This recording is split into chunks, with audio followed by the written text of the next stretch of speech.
Aujourd'hui, donc, nous sommes réunis pour la 9e édition des rencontres de la FNACAM avec un thème extrêmement important. C'est le thème de l'impact de l'intelligence artificielle sur le métier de l'assurance, mais d'une manière générale, sur le métier de l'intermédiaire, mais d'une manière générale sur tout le métier de l'assurance, et aussi un thème accessoire aussi sur les assurances obligatoires. C'est une façon de faire le point sur les assurances obligatoires et de se projeter au niveau de l'avenir. L'intelligence artificielle, on en parle un peu partout, mais c'est aussi une réalité dans le secteur des assurances. Donc les compagnies d'assurance et les intermédiaires d'assurance, certains ont déjà adopté l'intelligence artificielle dans leur processus.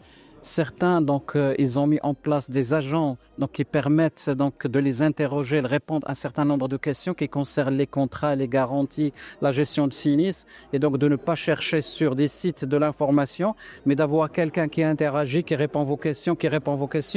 C'est un service fort appréciable au niveau des clients. D'autres ont intégré l'intelligence artificielle dans la gestion des sinistres, ce qui permet d'améliorer l'expérience client. On le sait très bien, une bonne partie, 80% des sinistres, ce sont des sinistres qui peuvent être réglés automatiquement, rapidement, mais peut-être 10 à 20% que ce sont des dossiers qui doivent être revus d'une manière précise. Et donc, lorsqu'on fait ce processus intelligence artificielle, donc l'expérience client qui est améliorée, le délai de réponse est rapide au niveau de la gestion de sinistres, et que le citoyen qui a un dossier normal ne peut pas comprendre que le fait d'avoir un retard de traitement de dossier, c'est un mauvais service.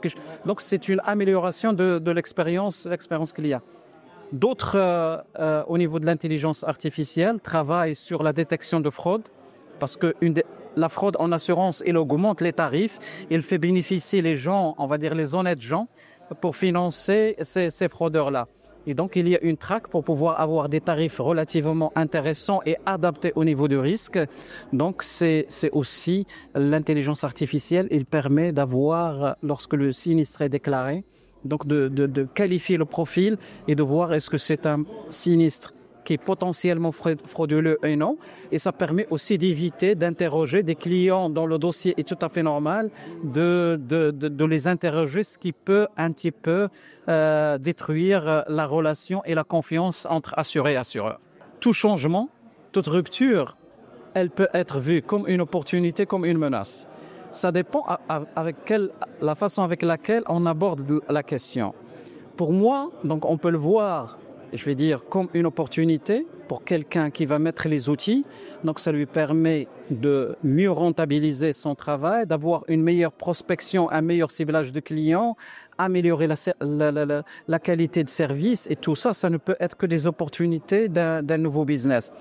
Mais pour quelqu'un qui ne va rien investir et donc il va rester sur un modèle traditionnel, ça constitue une menace pour lui sur son chiffre d'affaires parce que ce sont des gens, il y a maintenant, on va dire, les assurés, ils veulent avoir de l'information à n'importe quel instant, avoir du conseil, avoir ces éléments-là. Et parfois, ils n'ont pas le temps de se déplacer, d'aller voir ou bien d'appeler au téléphone, mais on veut, au-delà de 20 heures, lorsqu'on rentre à la maison, on veut faire une assurance. Donc, on veut avoir un certain nombre d'informations. On a des questions qu'on se pose sur son sinistre, sur ces choses-là.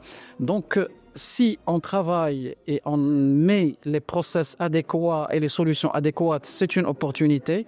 Mais si on ne fait rien, c'est une menace.